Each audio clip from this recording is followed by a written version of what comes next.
말씀을 온유함으로 받으라. 말씀을 온유함으로 받으라는 제목으로 새벽 말씀을 전합니다. 야고보서는 교회와 성도가 실천하는 신앙을 갖도록 독려하는 편지입니다. 예수님의 동생 야고보가 기록한 편지인데요. 2장 2절을 보면 성도들이 회당에서 모인다고 하는 것으로 보아서 아직 기독교와 유대교가 완전히 분리되지 않은 교회가 시작된 상당히 초기에 쓰인 것으로 보입니다.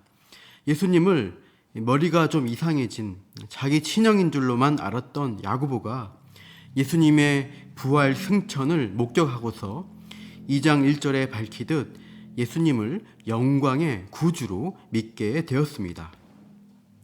그래서 사도행전을 보면 야고보는 예루살렘 교회에 수장까지 하며 교회를 섬기는 일에 인생을 걸었던 것입니다. 그러면서 교회 안에 일어나는 문제들에 대한 고민을 하며 흩어진 여러 교회와 성도들에게 필요한 신앙적 도전을 주기 위해 기록한 편지가 이 야고보서라고 할 수 있습니다. 야고보가 교회가 겪게 되는 문제와 상황에 첫 번째로 언급한 것이 2절에 나오듯 시험이었습니다. 여러 가지 시험, 믿음의 시련들을 겪는 것은 분명 누구에게나 힘든 일입니다. 그러나 야고보는 믿음의 시련이 인내를 만들어내어 결국 온전한 믿음의 열매를 맺게 하기에 유익하다고 역설합니다. 그래서 시험을 받지 말게 해달라고 간구할 게 아니라 시험을 지혜롭게 잘 받도록 기도하라는 권면을 합니다. 지혜가 부족하거든 후히 주시는 하나님께 구하면서 시험을 이겨내라는 것이죠. 다른 한편으로 성도가 시험을 받는다고 말할 때 하나님이 시험을 주셔서 내가 이렇게 시험 받는다고 자기 합리화를 하지 말라고 합니다. 물론 아브라함에게 주신 이삭 번제 시험도 있겠지만 대부분은 자기 욕심 때문에 받게 된 미혹과 유혹으로 인한 시험들이 많다는 겁니다. 1장 15절 욕심이 잉태한 즉 죄를 낳고 죄가 장성한 즉 사망을 낳느니라.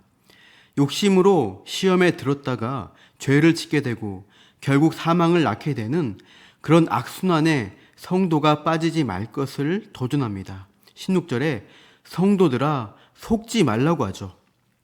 하나님 탓이라고, 하나님이 시험을 주셔서 그렇다고 진실을 왜곡하지 말라. 하나님은 우리에게 죄와 사망을 낳게 하시는 분이 아니라 17, 18절을 보면 온전히 선하신 분으로 온전한 선물, 좋은 것들을 주시려는 좋으신 아버지로서 진리의 말씀으로 우리를 낳으셨다고 하나님의 선하심을 변호합니다. 가장 좋은 열매가 되게 하시려고 우리를 낳으셨지 죄와 사망을 낳는 결과에 떨어지도록 하시는 분이 아니시라는 겁니다. 선하신 하나님이 의도하신 좋은 열매를 맺기 위해서 성도가 갖추어야 할 실천사항 중 하나로 제시하는 것이 오늘 본문에서 있습니다. 바로 성도의 언어 생활에 관한 덕목입니다. 듣기와 말하기로 표현되는 성도의 언어 생활을 바르게 할 것을 가르치는데요. 19절 내 사랑하는 형제들아, 성도들의 주의를 환기시키면서 너희가 꼭 알아야 한다고 합니다. 무엇을요? 사람마다 듣기는 속히 하고 말하기는 더디하며 성내기도 더디하라. 듣는 것을 빠릿빠릿하고 말하는 것은 더디게 천천히 하라. 즉 말하기보다 듣기를 잘해야 한다는 것을 강조합니다. 반대로 생각하면 당시 교회의 문제 중 하나가 무엇이었는지를 알 수 있죠. 언어 사용에 문제가 많았던 것입니다. 즉 남의 말을 잘 안 들으려고 하면서 자기는 하고 싶은 말을 다 해버리는 풍조가 있었던 겁니다. 심지어 성을 내면서 성질 내면서 할 말 못할 말 다 쏟아낸 것이죠. 그러니까 교회 안에서 불화와 다툼이 일어납니다. 서로 자기 말만 하면서 나는 옳은데 너는 틀렸다고 서로 비방까지 하게 되니 공동체에 위화감이 조성되는 거지요. 잠깐 뒤에 야고보서 4장을 보십시오. 4장 1절에 너희 중에 싸움이 어디로부터 다툼이 어디로부터 나느냐고 꽂혀 있습니다.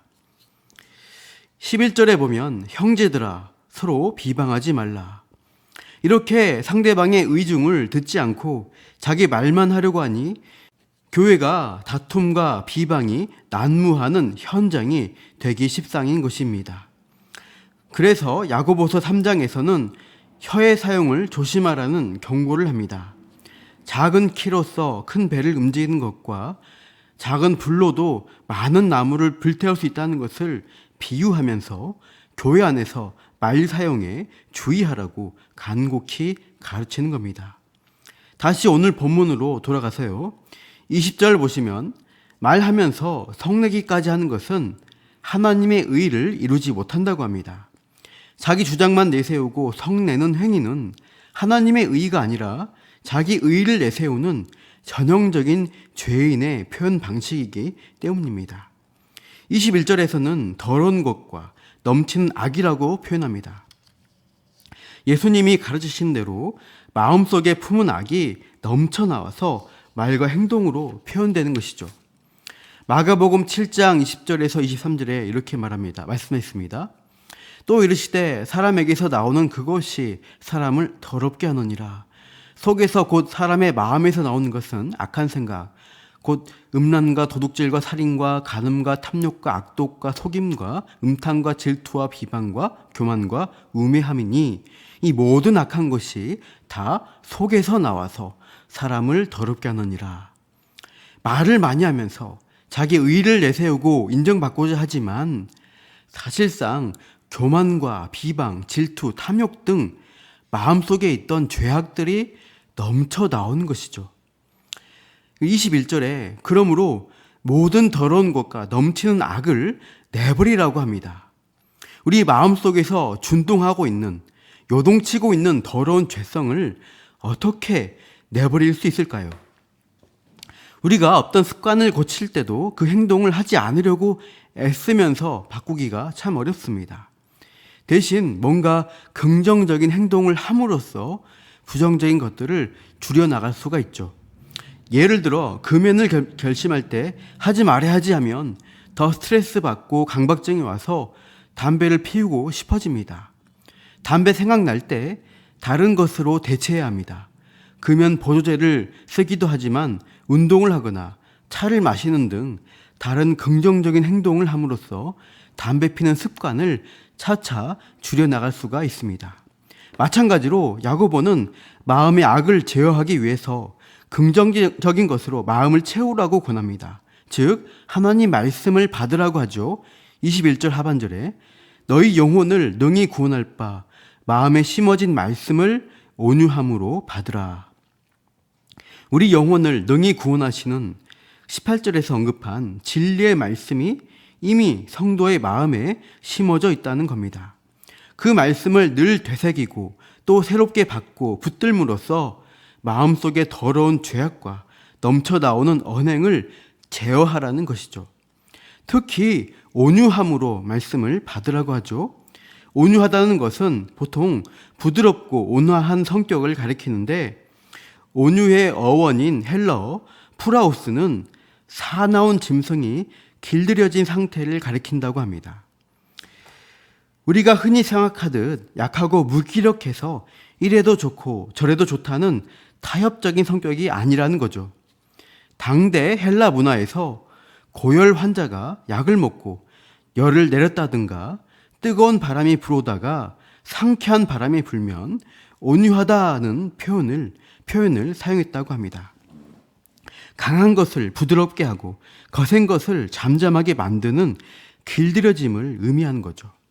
날뛰는 죄를 강력하게 제어하는 길들임과 훈련이 있어야 함을 전제로 온유함으로 말씀을 받으라는 겁니다. 당시 교회 상황에서 성을 내며 자기 의를 주장하고 관철하여서 교회 안에서 분란을 일으키는 자들이 그렇게 자기 언행을 제어해야 할 것을 교회 지도자와 목회자로서 야고보가 가르친 것입니다. 26절 보시면 누구든지 스스로 경건하다 생각하며 자기 혀를 재갈 물리지 아니하고 자기 마음을 속이면 이 사람의 경건은 헛것이라. 스스로 경건하다고 생각하는데 자기 혀를 재갈 물리지 않고 있다면, 즉 속히 말하고 성내는 기질을 제어하지 못하는데 예배 드릴 때 종교적 행위를 할 때 경건한 형식을 취한다고 해서 스스로 경건하다 하고 여기고 있으면 그 사람은 자기 마음을 속이는 사람이라는 거죠. 그 사람의 경건은 헛된 경건이다. 그럼 참된 경건은 무엇이냐? 22절에서 25절까지 쭉 반복해서 강조하는 것인데요. 실천하는 신앙이 참된 경건입니다. 마음에 심어진 말씀을 받아서 그 말씀이 내 언행을 온유하게 제어해야 하는 수준까지 도달해야 합니다. 말하고 주장하려고만 하는 급한 성정을 말씀으로 길들여야 한다는 거죠. 듣는 훈련을 해야 합니다. 듣기는 속히 하라. 먼저 말씀을 들으며 삶의 바른 방향을 깨닫고 그쪽으로 가도록 자신을 말씀에 길들여야 합니다. 다음으로 남의 말을 잘 경청하며 상대방의 입장을 이해하고 도울 수 있는 필요한 말을 할 수 있어야 하겠죠. 이사야 50장 4절에 주 여호와께서 학자들의 혀를 내게 주사 나로 공고한 자를 말로 어떻게 도와줄 줄을 알게 하시고 아침마다 깨우치시되 나의 귀를 깨우치사 학자들 같이 알아듣게 하시도다. 이렇게 공고한 자를 돕는 말, 격려하는 말과 섬김을 하는 것이 교회의 직분자, 봉사자가 갖춰야 할 모습입니다. 그런 언행이 공동체에 유익을 끼칠 수가 있는 겁니다. 이렇게 말씀이 온유함으로 그 사람의 죄성을 다스리고 선한 말과 섬김을 행할 수 있도록 실천하는 신앙으로 자라가야 할 것을 강조하죠. 야고보는 그것을 22절, 23절 말씀을 통해 말씀을 행하는 자가 되라고 표현하고 있습니다. 경건한 척 듣기만 하고 아무 훈련도 변화도 없이 자신을 속이는 자가 되지 말 것을 주문합니다. 25절, 자유롭게 하는 온전한 율법이라고 하죠. 율법과 말씀이 그 사람을 억압하는 게 아니라 결국 죄로부터 자유롭게 하여서 온전한 수준으로 성장하도록 이끈다는 것입니다.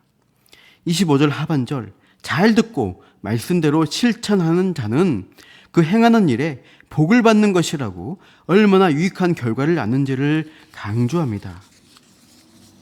그래서 야고보가 당대 교회 상황에서 참된 경건의 구체적 적용은 뭐냐 했을 때 행동하고 실천하는 신앙행위 중 하나로 고아와 과부를 돌보는 것을 언급하고 또 자기를 지켜 세속에 물들지 않게 하는 것임을 말씀합니다. 교회 안에 환난 중에 있는 사람들, 연약한 성도들을 실질적으로 잘 돌보는 섬김이 말씀을 듣고 행하는 신앙의 예가 된다 이겁니다. 그래서 역사적으로 교회는 구제하는 일을 늘 해왔습니다. 어렵고 환난당한 가정을 교회가 돕고 챙기는 일을 해왔죠. 구제헌금, 장학헌금 등 물질로 섬기고 무엇보다도 영적인 필요를 얻도록 잘 살피고 돕는 일에 직분자뿐 아니라 온 성도가 함께 해야 합니다. 무엇보다도 개인 경건 생활을 통해 세속에 물들지 않도록 자기를 지키는 노력을 같이 해야 할 것입니다. 사랑하는 성도 여러분, 우리가 오늘도 말씀을 온유함으로 받는 노력을 통해 자기 의를 내세우며 성내는 말을 제어하시기 바랍니다.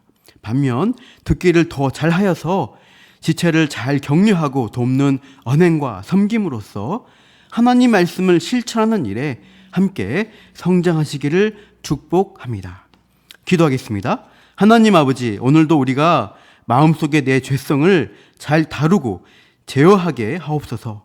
자기 의를 내세우고 다툼을 일으키는 혀를 재갈 물리게 하시고 우리 마음에 심어진 생명의 말씀을 잘 받아서 말씀에 길들여지고 말씀에 순종할 줄 아는 온유한 성도가 되도록 오늘도 역사하여 주옵소서. 그러기 위해 먼저 잘 듣기를 원합니다.